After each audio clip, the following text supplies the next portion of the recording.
আসসালামু আলাইকুম ভিউয়ার্স, আশা করি আপনারা সবাই ভালো আছেন। আজকে আমি আপনাদেরকে দেখাবো কিভাবে চিকেন চিলি উইথ ভেজিটেবল করতে হয়। এটা খুবই একটি মজাদার খাবার।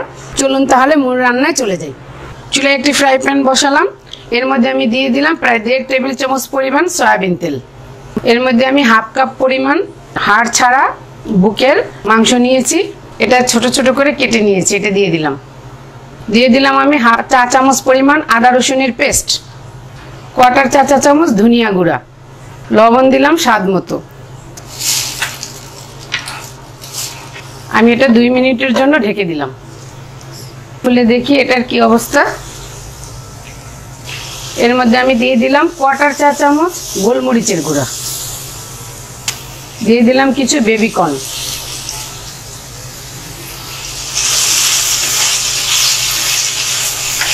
দিয়ে দিলাম হাফ চা চামচ লাল মরিচের গুঁড়া,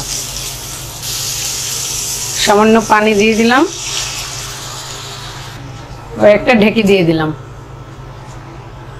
ঢাকনাটা খুলি দেখি এটার কি অবস্থা।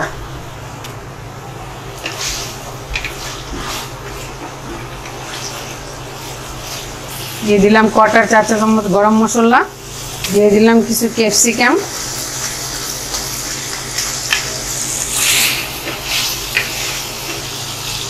কিছু পেঁয়াজ দিয়ে দিলাম,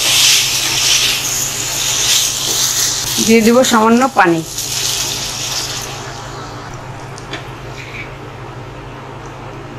আর একটু ঢেকে দিলাম। ঢাকনাটা খুলে দেখি কি অবস্থা।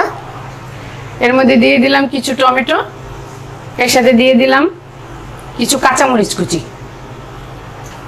দিয়ে দিলাম 1 টেবিল চামচ চিনি, 1 চা চামচ সয়া সস, 1 টেবিল চামচ পরিমাণ চিলি সস, 1 টেবিল চামচ পরিমাণ টমেটো কেচাপ। এর মধ্যে দিয়ে দিলাম আমি কোয়ার্টার চা চামচ শুকনো মরিচের গুঁড়া, টেলে নিয়েছি এটা।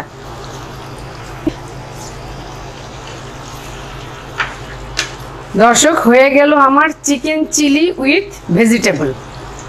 এখন এটা কত সুন্দর হয়েছে দেখতে। আমার রেসিপিটি যদি আপনাদের ভালো লেগে থাকে তাহলে এটা বাসায় ট্রাই করবেন এবং আমার জন্য দোয়া করবেন। আল্লাহ হাফেজ।